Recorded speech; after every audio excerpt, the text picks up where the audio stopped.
Il faut vivre la méthode Y pour comprendre les choses, en fait. Je vis malheureuse ou je reprends ma vie en charge et j'ai préféré me reprendre en charge. Mais à un moment donné, je crois que si on veut se sentir, s'aligner, se sentir bien, il faut oser faire le pas. Déjà aussi, même au niveau respiration, je dors beaucoup mieux, je dors mes heures, j'ai perdu beaucoup au niveau taille, aussi la bienveillance vis-à-vis de moi-même, aussi ça a changé. Donc tu vois, il y a plein de choses en moi qui ont changé et que je ne pensais vraiment pas changer et c'est phénoménal. Je me suis alignée en fait. Vraiment, je crois que je n'aurai jamais assez de ma vie pour vous remercier, toi et toute ton équipe. Je ne peux vous dire que continuez parce que c'est vraiment... je me suis retrouvée en fait. Je vais encore avoir les larmes aux yeux, je suis désolée, hein, c'est mon éton. Je suis émotive. Hein. Vivons ce moment ensemble.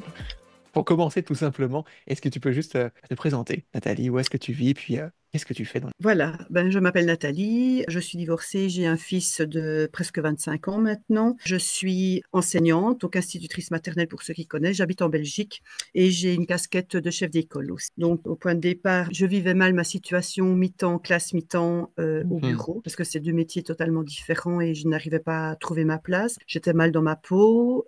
Puis il faut savoir que ben, mon parcours privé avec mon fils, il a à l'âge de 2 ans, on lui a découvert un cancer au niveau du foie. Mhm. Donc depuis ces 2 ans, ben, je ne vis que pour lui. Et j'ai divorcé aussi. Ça a été beaucoup de visites à l'hôpital, des angoisses, des mauvaises nuits. J'ai passé presque un Ah an à oui. ne plus pratiquement plus dormir la nuit. Et voilà, tout l'un dans l'autre, ben, j'ai pris du poids, mal dans ma peau, mal dans mes vêtements. Puis la situation ici avec mi-temps en classe, mi-temps au bureau, ben, je vivais mal aussi parce que Mhm. je ne savais pas être à 100% en classe avec mes élèves et 100% au bureau. Donc j'étais toujours en porte-à-faux en fait. Donc ben, de la mauvaise digestion parce que je mangeais un peu tout et n'importe quoi. Je travaillais devant mon ordinateur pour essayer de gagner du temps. Donc voilà, toutes des choses l'un dans l'autre qui a fait que ben, la prise de poids, le mal-être en moi et beaucoup au niveau aussi mental. J'ai suivi un régime qui s'appelle Watch Watcher, hein, tu connais sûrement. J'avais perdu 20 kilos, mais je les ai repris, même un peu plus. Donc quand j'ai vu sur la balance que je pesais 100 kilos, je me suis dit, oula Nathalie, c'est pas bien, il faut redescendre. Et donc là aussi, ça m'a donné un coup de massue. Et en voyant tes vidéos, je me dis, allez, ça a l'air d'être chouette. Ce que tu disais me parlait énormément, donc je me suis dit, je ne risque rien en fait. Si on remonte justement sur ce qui s'est passé au cours de l'année 2023, alors on parle d'exposition donc à du stress, tu parlais des enjeux de sommeil et autres, digestion. Est-ce que justement, tu parlais d'émotions, qu'est-ce qui se passait en fin d'année 2023? Qu'est-ce qui était vécu, ressenti pour qu'il y ait cette envie de changer? C'est vraiment ce mal-être et puis ma position de chef d'école et d'enseignante qui m'empêchait de dormir parce que je ruminais beaucoup la nuit, donc j'accumulais de la fatigue, donc la mauvaise humeur arrivait, donc mes émotions, ben, j'étais à fleur de peau, je ne m'en rendais vraiment pas compte et c'est en faisant tout un travail sur mon identité, enfin soit sur les émotions et tout ça que je me suis rendu compte en fait pourquoi se mettre en colère et souvent on se met en colère pourquoi? Pour des pacotilles, c'est pour des choses bénins qui c'est pas grave en soi. On se met aussi vite en colère. Pourquoi? Parce qu'on a un manque de sommeil, parce que en fait, c'est de nouveau un cycle sans fin, en fait. Mhm. Donc, et une fois qu'on arrive à réguler tout ça, eh bien, on est plus posé. Moi, en tout cas, j'ai retrouvé cet équilibre-là. Et à des moments donnés, je me surprends parce que je ne chantais plus du tout. Quand il y a une chanson qui passe à la radio dans la voiture, je me mets à chanter. Je suis un peu la zozote avec mes Mhm. élèves, avec mon fils, que je ne faisais plus avant parce que ben, il y avait de la fatigue qui était là et j'avais plus cette énergie-là, en fait. Puis on voit que finalement, on a commencé plutôt par réorganiser, retravailler sur certaines choses Oui, dans des questionnements au niveau émotionnel. Il y a des choses aussi alimentaires qui ont été mises en place. oui. Justement, on parle d'énergie. Alors, qu'est-ce qui a changé aujourd'hui chez Nathalie? Énumère-nous un petit peu les changements que tu ressens. Eh bien, les changements que je ressens, ben déjà, ben, je vais aux toilettes tous les jours, que je ne faisais pas avant. J'ai plus ces ballonnements que j'avais avant. Donc, il fallait savoir que ben, des fois, je pouvais passer 3 jours à 4 jours sans aller aux toilettes. Mhm. Donc, ici, j'y vais tous les jours et c'est un pur bonheur. Mon litre et demi, je le bois tous les jours maintenant parce que je passais des fois des journées sans pratiquement rien boire. Quelque chose aussi qui a énormément changé chez moi. Je ne suis pas sportive pour un sou. Mais je fais maintenant, donc je me lève une fois sur deux à 5h30 pour faire mes petits exercices. Déjà aussi, même au niveau respiration, je dors beaucoup mieux, je dors mes heures. J'ai perdu beaucoup au niveau taille, aussi la bienveillance vis-à-vis de moi-même, aussi ça a changé. Donc tu vois, il y a plein de choses en moi qui ont changé et que je ne pensais vraiment pas changer et c'est phénoménal en fait. Je me suis alignée en fait. Mhm. Mon objectif premier, c'est pour perdre du poids évidemment, hein. Mais en fin de compte, c'est toujours un objectif dans ma tête, mais avant cette perte de poids, j'ai dû résoudre plein de problèmes dans ma tête, si je peux parler comme ça. En fait, je me suis rendu compte que bah, dans mon mental, j'ai dû faire un travail de mental au niveau gestion de mon stress, gestion de mes émotions aussi. Je me suis rendu compte que j'étais souvent en colère. Donc, ben, la colère, évidemment, je vais pas te le dire, c'est pas vraiment bon non plus d'être en colère. Depuis que j'ai commencé la méthode Y, c'est vraiment ça qui est arrivé chez moi. J'avais toujours une petite angoisse au niveau abdominal. Cette angoisse-là, elle est vraiment partie.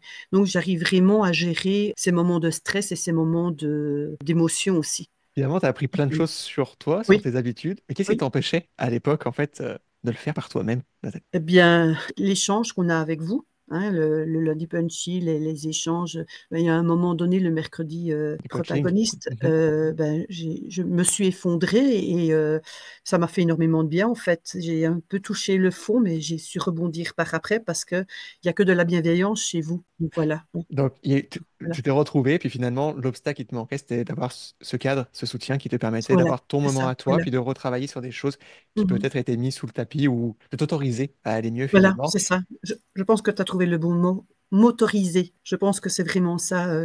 Et prendre vraiment des moments. Pour moi, je suis quelqu'un qui pense plus souvent aux autres qu'à moi-même. Donc, je bois beaucoup d'eau. Je me fais des petites nourritures pour moi, pour mon bien-être, pour mon corps. Et voilà. Et Et je m'y maintiens. Donc, voilà. bravo, Nathalie. Puis en plus, tu parles que ça a été, donc c'est très beau, positif pour toi. On voit plein de beaux Mhm. changements ressentis sur ce que tu partages. Et auprès de ton fils, alors, tu as partagé au début justement qu'il y avait une histoire importante pour sa santé et que Oui. justement, il t'a vu mettre des choses en place et qu'aujourd'hui, te Mhm. prioriser a aussi un impact sur les personnes que tu aimes. Oui, non, non, voilà, oui, tout à fait. Ce n'est que du bonheur et vraiment, je crois que je n'aurai jamais assez de ma vie pour vous remercier, toi et toute ton équipe. Je ne peux vous dire que continuez parce que c'est vraiment, je me suis retrouvée en fait. Je vais encore avoir les larmes aux yeux, je suis désolée, hein, c'est je suis émotive, hein. Vivons ce moment ensemble. Depuis l'opération de Sébastien, donc quand on a appris en fait sa tumeur à l'âge de 2 ans, moi le monde autour de moi s'est écroulé et depuis ce moment-là, j'ai vraiment été anéantie en fait. Je culpabilisais énormément. Voilà, ça a été des chamboulements. Puis j'ai eu mon divorce que j'ai mal vécu. Donc là aussi j'ai osé Hmm. de dire je vis malheureuse ou je reprends ma vie en charge et j'ai préféré me reprendre en charge. Il a fallu du temps à reprendre ma vie en charge, mais je l'ai repris, j'ai avancé dans la vie, j'ai avancé avec mon fils. Ça devait être mon parcours de vie que je ne devais pas culpabiliser. Et voilà, et moi je le vois heureux, je le vois bien, et c'est le principal. J'étais à ses côtés, je l'ai soutenu du mieux que j'ai pu, et maintenant je pense à moi. Oui, il y a eu plein d'actions dans ton vécu, justement, tu Oui. as osé prendre des décisions à chaque fois Mhm. qui importantes, plus ou moins difficiles, justement. Puis cette année, tu t'es dit, bah, j'ai osé pour moi, Oui. finalement, pour mon Mhm. bien-être.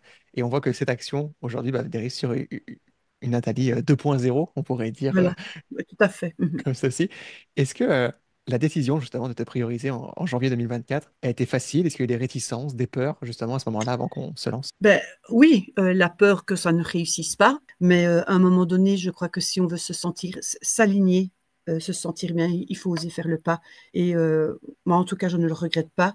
Loin de là, je suis fière d'avoir osé faire le pas et je ne peux que dire foncer sans trop réfléchir, sans trop se poser des questions. Les questions se les posera au fur et à mesure des avancements qu'on le fait et c'est ça qui se permet d'être bien dans sa tête, dans son cœur et dans son corps. Finalement, sur tout ce que tu as vécu, traversé et ce qu'on a mis en place sur ces derniers mois, c'est bien plus que du sport et de l'alimentation, Nathalie. Oui, oui, tout à fait. Mais ton Y a tout son sens, hein. Mhm. Est-ce que tu t'attendais à, bah, à vivre tout ceci au cours de ces derniers Non, mois, de voir autant de changements? Non. non, non, pas du tout. Non, non, non, non, c'était au fur et à mesure. Et puis aussi la bienveillance vis-à-vis de moi-même aussi, ça a changé. Donc tu vois, il y a plein de choses en moi qui ont changé et que je ne pensais vraiment euh, pas changer. Et c'est phénoménal en fait. J'ai vraiment pas de mots. Je ne sais pas comment exprimer. Il faut le vivre. Mm. Il faut vivre la méthode Y pour comprendre les choses, en fait. C'est vraiment ça. C'est très fort, puis pour l'avoir vécu bah, justement à tes côtés et Oui, de voir tous les oui, cheminements et les questionnements et de comprendre bah, notre place, notre bien-être, comment articuler par rapport à nos besoins, parce que comme tu dis, mhm, on a chacun notre réalité. On a découvert ta réalité aussi, puis comment oui, spécifier les petites choses et un pas à la fois. oui, Bah, tout à fait. tu t'es dirigé dans la bonne direction et dans ta direction. Mhm. C'est ça qui est le Oui, plus important. Qu'est-ce qui a fait la différence ou parce qu'on sait qu'il y a une réalité bien chargée de ton côté, tu parles de deux oui, casquettes, oui, plusieurs oui, oui. responsabilités. En fait, comment tu as fait pour l'inscrire dans ta réalité? Parce que des fois, on peut se dire on n'a pas le temps, qu'on est trop occupé, que je peux pas me prioriser maintenant, mais comment toi tu as pu réussir? J'ai décidé de prendre le temps. C'est vraiment ça, de dire, voilà, c'est maintenant, bah, j'ai quand même 50, je vais sur mes 56 ans. Si je ne le fais pas maintenant, je le ferai quand alors? Quand je serai pensionnée, où je risque peut-être de développer un peu plus de maladies. Donc, c'était maintenant où je crois que je n'aurais pas eu le courage peut-être de le faire. Donc, tu as ravivé la flamme d'une protagoniste de son Voilà, bien-être, mais autant personnel, professionnel. Il faut qu'on termine, tu sais, avec le geste du oui, Y qu'on a appris très, très, très oui, facilement dès le oui. départ. Voilà, Yes! Bravo, Nathalie, et merci. bravo de ce partage très fort et très transparent. Merci à vous. Merci à toi, Joris, et à toute ton équipe en tout cas.